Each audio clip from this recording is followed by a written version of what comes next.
ನಮಸ್ಕಾರ ಮಿತ್ರರೇ, ದೇಸಿ ಕಿಚನ್ಗೆ ಸ್ವಾಗತ. ನಾನಿವತ್ತು ತುಂಬ ಸ್ವಾದಿಷ್ಟಕರವಾದ ಕಾಯಿ ಹೋಳಿಗೆನ ಮಾಡಿದ್ದೀನಿ. ಶ್ರಾವಣ ಮಾಸದಲ್ಲಿ ನಮ್ಮ ಹತ್ರ ಕಾಯಿಗಳು ಸ್ವಲ್ಪ ಜಾಸ್ತಿ ಇರೋದ್ರಿಂದ ನೀವು ಈ ಥರ ಕಾಯಿ ಹೋಳಿಗೆನ ಮಾಡ್ಕೋಬೋದು. ನಾನು ಇಲ್ಲಿ 4 ತೆಂಗಿನಕಾಯಿಗಳನ್ನು ತಗೊಂಡಿದ್ದೀನಿ. ತೆಂಗಿನಕಾಯಿಯನ್ನು ತುರಿದುಬಿಟ್ಟು ಇಟ್ಕೊಂಡಿದ್ದೀನಿ. ಇದಕ್ಕೆ 3/4 kg ಅಂದರೆ 1/4 kg ಬೆಲ್ಲ ತಗೊಂಡಿದ್ದೀನಿ. ಸ್ವಲ್ಪ ಗಸಗಸೆ ತಗೊಂಡಿದ್ದೀನಿ. ಇದನ್ನು ಬಿಸಿ ಮಾಡಿಕೊಂಡು ಆಮೇಲೆ ಅರ್ಧ ಬಟ್ಲದಷ್ಟು ಚಿರೋಟಿ ರವೆ ತಗೊಂಡಿದ್ದೀನಿ. ಅದನ್ನು ಸ್ವಲ್ಪ ಹುರಿದಿಟ್ಕೊತಾ ಇದ್ದೀನಿ. ಬೆಲ್ಲಕ್ಕೆ ಸ್ವಲ್ಪ ನೀರು ಹಾಕಿ ಬೆಲ್ಲ ಕರಗೋ ಥರ ಮಾಡ್ಕೋಬೇಕು, ತುಂಬ ಪಾಕ ಮಾಡ್ಕೋಬೇಡಿ. ಇದಕ್ಕೆ ಮಿಕ್ಸಿ ಜಾರಲ್ಲಿ ರುಬ್ಬಿರೋ ಕೊಬ್ಬರಿನ ಹಾಕಿ ಕೈ ಆಡಿಸ್ತಾ ಇದ್ದೀನಿ. ಮತ್ತು ಮೇಲಿಂದ ನಾವು ರವೆ ಮತ್ತು ಗಸಗಸಿನ ಹಾಕಿ ಇದನ್ನು ಹೂರಣ ಥರ ಮಾಡ್ಕೊಂಡು ಇಟ್ಕೊಳ್ಳೋಣ. ಇದು ಇವಾಗ ರೆಡಿಯಾಗಿದೆ. ಈ ಥರ ಎಣ್ಣೆ ಬಿಟ್ಕೊಳ್ಳುತ್ತೆ. ಇವಾಗ ಇದು ಹೂರಣ ರೆಡಿ ಆದಮೇಲೆ ನಾವು ಉಂಡೆಗಳನ್ನಾಗಿ ಮಾಡಿಕೊಂಡು ಹೋಳಿಗೆ ಹಿಟ್ಟಿನಲ್ಲಿ ಇಟ್ಟು ಹೋಳಿಗೆನ ಮಾಡ್ಕೊಳ್ಳೋಣ.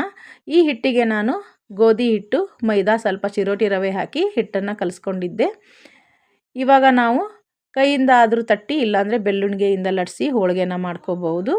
ಕಾಯಿಗಳು ತುಂಬಾ ಇದ್ದರೆ ಬೇಗ ಕೆಟ್ಟೋಗ್ತವೆ. ಈ ಥರ ನೀವು ಹೋಳಿಗೆ ಮಾಡಿಕೊಂಡು ತಿನ್ನಿ, ಚೆನ್ನಾಗಿರುತ್ತೆ. ಇವಾಗ ಹಂಚು ಮೇಲೆ ನಾವು ಸ್ವಲ್ಪ ಎಣ್ಣೆ ಹಾಕಿ 2 ಸೈಡಲ್ಲಿ ಚೆನ್ನಾಗಿ ಹೋಳಿಗೆನ ಬೇಯಿಸ್ಕೊಳ್ಳೋಣ.